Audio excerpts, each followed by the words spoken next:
welcome back to Ask IITians once again with your same teacher who was telling you something about the ionic equilibrium. Now since we have covered a lot of topics behind, now it's a time that we should begin up with a new topic of the chapter, and this new topic will be basically covering the concepts of acids and bases. To study what do we mean by an acid and what do we mean by a base, there were different concepts which were given by different scientists. So different groups of scientists propose different concepts, and all these concepts will be studying in today's lecture. I hope you all are ready for the lecture. Let's start with the lecture once again. Okay students, so let's now proceed over to another topic which is given to us, where we are going to discuss about the concepts of acids and bases. Since we all know what an acid is and what a base is, but there must be something which was given earlier, because of which now we are able to correlate how do we know something about that this is called an acid and this is called a base. So for that thing, let us now try to understand what were the concepts of acids and bases that were given to us. The very first concept of acid and base that was given, it states that the Arrhenius concept. And according to the Arrhenius concept, which says that an acid is a substance which can give the hydrogen ions in the aqueous solution as the only cation. For example, if I start discussing about this, I say that if I take HCl, now if I dissolve this HCl in water, that means if I am trying to make the HCl aqueous or a solution of HCl, this is going to dissociate and it gives me H positive and Cl minus. So the cation which is generated on the dissociation of HCl is a hydronium ion, like an H positive ion. So any such compound which is going to give hydrogen ions in the aqueous solution on dissociation as the only cation, such are known as Arrhenius acids. The other example to be considered here is acetic acid. Now if I dissolve acetic acid in water, what we are going to get is, we'll get CH3COO minus and H positive. Now here also in this case the cation given is H positive, so we can say that the Arrhenius acid is, so the acetic acid which we have taken here is an example of Arrhenius acid. Now let's move over to another thing. There was a few points which were also given in order to understand the concepts of acids and bases properly, which says that the H positive ion in water is extremely hydrated. Now why this is so? We all know that the H positive which is there, and if it is present in water, this H positive is very small in size, and if it is very small in size, the positive charge density on hydrogen atom is very high. So that means what will happen? Whenever H positive will be present in the case of water, the water molecules get attracted towards this H positive, or I can say the vice versa. The H positive gets attracted to the water molecule and it gets extremely hydrated. And on the hydration of this H positive by the water molecule, so either will have the formation of, H positive is going to combine with water molecule and it will lead to the formation of a molecule H3O positive. Now if it combines with another molecule of water, we will have H5O2 positive. It can again combine with one more molecule of water and it will give us H7O3 positive. So the hydrogen ion in water is not present just as an ion H positive, rather it is present as H3O positive, it is present as H5O2 positive, or it can also be present as H7O3 positive. So these are the different forms in which the hydrogen ion is present in the water. Now we say that the structure of solid HClO4 is studied by X-ray crystallography, and it has been found to be existing in the form of H3O positive and HClO4 minus. So what we say here is, for example, the HClO4 in water, again it will be existing as H3O positive and ClO4 minus. So I can say that if I find out the structure of HClO4, I'll obtain the structure containing both H3O positive and ClO4 minus ions. So this was how, how just a single H positive, it gets attracted by so many water molecules and finally it leads to the hydration of the hydronium ion. Let's move ahead and let's discuss about the different types of acids which are available to us. So different types of acids can be either the monobasic acid, we can have a dibasic acid, and we can also have a tribasic acid. Now what do we mean by the basicity of an acid? For any acid HX, if I consider, the number of moles of H positive which will be given by just 1 mole of the acid is known as the basicity of that acid. So for any acid, you define the term which is known as basicity. And this is nothing but the number of moles of H positive that will be released on the dissociation of 1 mole of acid. So if I am saying HA is an acid, so if I consider HA as an acid, it gets dissociated to H positive and A minus. So since 1 mole of H positive is being dissociated by 1 mole of HA, that is why this type of acid is known as a monobasic acid. Now if I consider another example of H2A, I can say here 2 moles of H positive will be given or will be dissociated when just 1 mole of H2O gets dissociated. So this is known as a dibasic acid. And on the similar lines, if I move ahead, I say that when 1 mole of H3A gets dissociated to form 3 moles of H positive and 1 mole of A minus. So now in this case, 3 moles of H positive are being released, and hence this kind of acid is known as a tribasic acid. We can very easily now generalize what will be the examples of a monobasic acid, a dibasic acid, and a tribasic acid. Now let's move over to the further concept of the acids and bases. Now since we have discussed about the Arrhenius acids, let's define what do we mean by Arrhenius base. Now what is actually an Arrhenius base? It's nothing but it is a substance which gives hydroxyl ion in the aqueous solution as the only anion. So I say that as in the case of acid, I say HCl, you dissolve it in water, so you make an HCl aqueous solution. It gets converted into H positive aqueous and Cl minus aqueous. So the only cation which was given by the substance was H positive. And if such is the case, that means that substance is known as Arrhenius acid. Now if I similarly talk in the terms of base, I say that if you have NaOH and you dissolve NaOH in water, so what you are going to get is NaOH aqueous. Now this NaOH aqueous gets dissociated and it forms Na positive and OH minus. So you have Na positive aqueous and OH minus aqueous. So the only anion which is being released by the dissociation of NaOH is OH minus. This is nothing but a hydroxyl anion. So if any compound which releases a hydroxyl anion as the only anion on dissociation in water, such are known as Arrhenius bases. Now again there are few points which are to be noted down very carefully. OH minus is also not present simply as OH minus in water. It is also not very small as compared to H positive, but yes, it is still smaller molecule. So OH minus also get attached with a water molecule and it leads to the formation of, so we can say H3O2 minus. It will further get attached with one another water molecule and it will lead to the formation of, you will have H5O3 minus. So again on getting one water molecule, it will form H7O4 minus. So in this way also this OH minus gets hydrated and it is again present in the hydrated form in the aqueous solution. Now another very good concept about the ionic equilibrium states that the neutralization is the combination of H positive ions of the acid and the OH minus ions of the base to form unionized water. So what I am saying is, let me consider a solution of a strong base NaOH aqueous and a strong acid HCl aqueous. So I say that if I mix the two things, what I am going to get is, you will have Na positive aqueous, you will have OH minus aqueous, you will have H positive aqueous, and hence you will also have Cl minus aqueous. So we can say that this Na positive and Cl minus will be combined as such and it will lead to the formation of NaCl, which is a salt.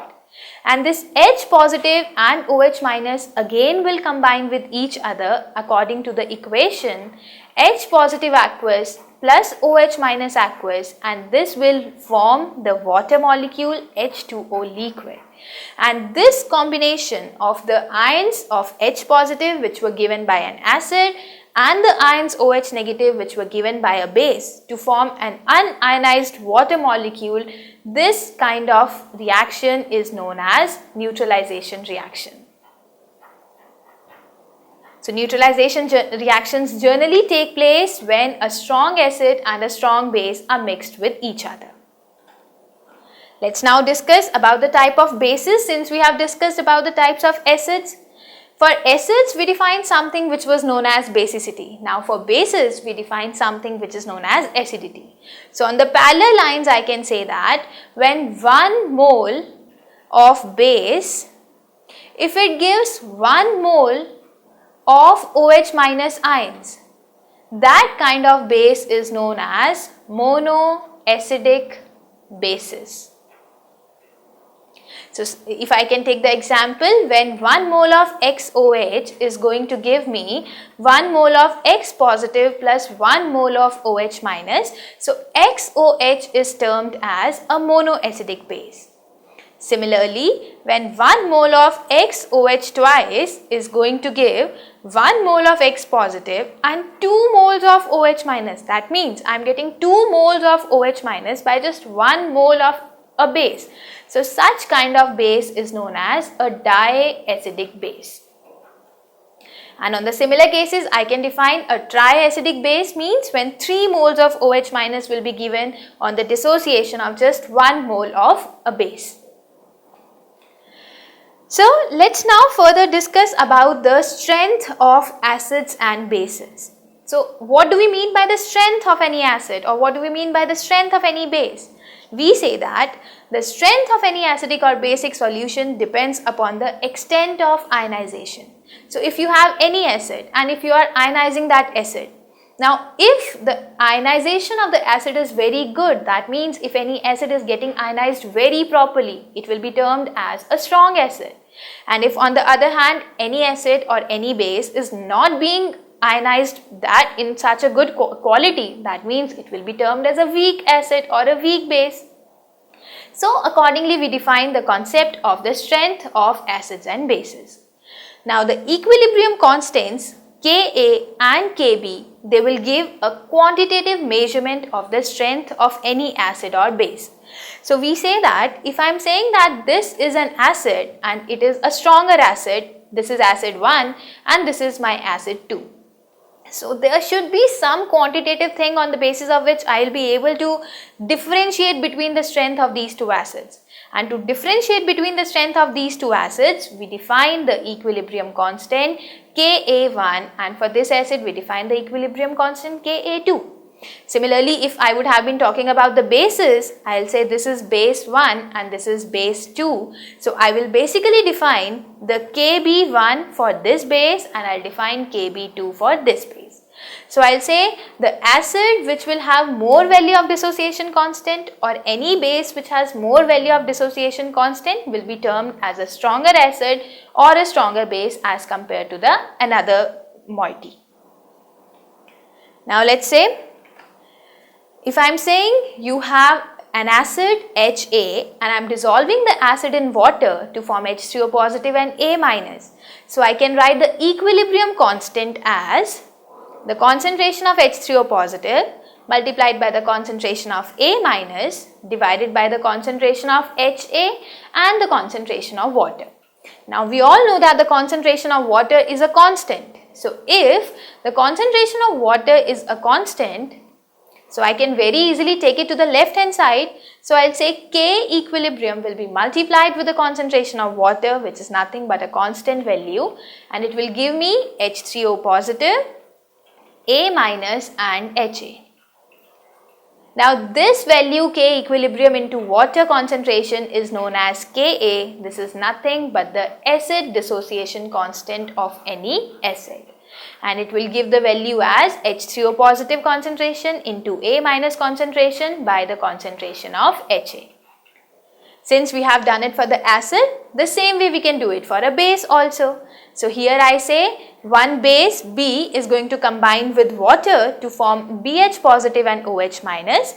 So I'll write Kb as BH positive into OH minus by base. So here we can assume that the water was taken as a solvent and hence the water was having a definite concentration, which was called a constant term. So if you multiply the equilibrium constant with the concentration of water, you can get the two values Ka and Kb. So Ka will be used as a measure of the strength of acid and Kb will be used to measure the strength of a base. Okay students, so now let's start up with a new topic, which is the concepts of acids and bases to be continued, and here now we'll discuss about the second theory, which talks about the Bronsted-Lowry concept or the Bronsted-Lowry theory, which is basically the concept which is generally given for the protonic acids. So what is this concept? Let's discuss in details. According to the Bronsted-Lowry theory for the concepts of acids and bases, an acid is basically defined as a substance which has a tendency to lose a proton. That is, any acid is a proton donor, and on the other hand, I'll define a base as a substance which has tendency to accept a proton. So I can say that I will define acids are the substances which are proton donors, and the bases, they are the substances which are proton acceptors. So any substance which can donate a proton will be known as an acid, and any substance on the other hand which has a tendency to accept a proton, that will be termed as a base. So that particular acid will be known as a Bronsted acid and that particular base will be termed as the Bronsted base. Let's continue this discussion further. So it says that when an acid loses a proton, the residue whatever will be formed, it will always have the tendency to regain that proton, and that particular species which has a tendency to regain that proton, this is referred to as the conjugate base. So what we are going to say here is, for example, if I say that there is an acid, if there is any species HCl, I say that it will lose a proton to form H positive and Cl minus. Now since this HCl is losing a proton, that means I will call this as Bronsted acid, because it has already lost a proton.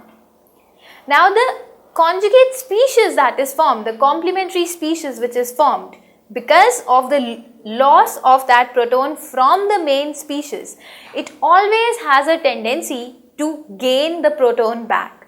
So this species is known as conjugate base. So for an acid you can always define something as conjugate base, and for a base you can always define something as conjugate acid. So similarly in this case I can say that if NH4 positive is going to be treated as a species, it can lose a proton. If it loses a proton, will form ammonia molecule. So this is an acid and this is the conjugate base for the acid NH4 positive. So here in this case we are regarding NH4 positive as our Bronsted acid. Similarly it will happen in the case of HSO4 minus. So if HSO4 minus is brought into equilibrium, we can say that it loses one H positive and an SO4 2 minus molecule is formed. Now, so now since this HSO4 minus is losing a proton, so this HSO4 minus is known as an acid, and hence the conjugate species so formed which always has a tendency to accept the electron once again, this species is known as the conjugate base. So this was how we define the conjugate acid and conjugate base. Now the acid and the conjugate base, which differ by just one proton, they form a conjugate acid base pair. So what we have discussed is HCl is a conjugate acid, it's an acid, and Cl minus is the conjugate base. So such a pair of HCl comma Cl minus is known as an acid base pair. So rather than calling it to be acid base pair, I'll basically call it acid base conjugate pair. Now acid-base conjugate pairs can simply be written in the other way round as, let me say, HX is combining with another molecule B and it is going to form HB positive plus X minus. So any species which is losing a proton will be termed as an acid, and the another component which is obtained because of the loss of that proton is termed as a conjugate base. So the pair of acid and the conjugate base is in total called as the conjugate acid-base pair.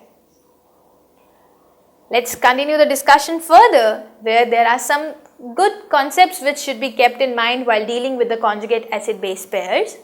It says that the conjugate acid and base pair, they differ only and only by one proton, because the Bronsted acid-base pairs are defined only on the basis of loss of one proton. Now what another very good thing it should be kept in mind is that a strong acid will always have a weak conjugate base and vice versa. Let's have a discussion on this particular topic once again. We say that, for example, you have an acid HX, and I am saying that it gets dissociated to form H positive plus X minus. So if I am saying this acid is a strong acid, so that means it always has a tendency to lose a proton and form the corresponding species which is known as the conjugate base. But if the acid has a good tendency, now I say that there is always an equilibrium which is established between HX and H positive and X minus. So if I say that HX always has a tendency to lose a proton, that means X minus will have least tendency to combine with H positive to go to the backward direction. So I can say here in this case the forward direction is more rapid as compared to the backward direction, or I can say the equilibrium is more shifted to the forward direction. So similarly, I can say that if an acid is a strong acid, its conjugate base has to be a weak base. So I should highlight this fact that a strong acid will have a weak conjugate base and a weak acid will have a strong conjugate base. So this is what is one of the most important concept, and this concept is generally used in the reactions in the questions which will be asked in the examinations. Now we say that the reaction will always proceed from a strong acid to the weak acid, or from a strong base to a weak base. This is what we discussed in this slide itself, that always and always if a reaction has to take place, if I say this is a strong acid and this is a weak conjugate base, so the reaction will take place from a strong acid to a weak base. So the reaction will be followed in such a way that the more strong component should be dissociated properly.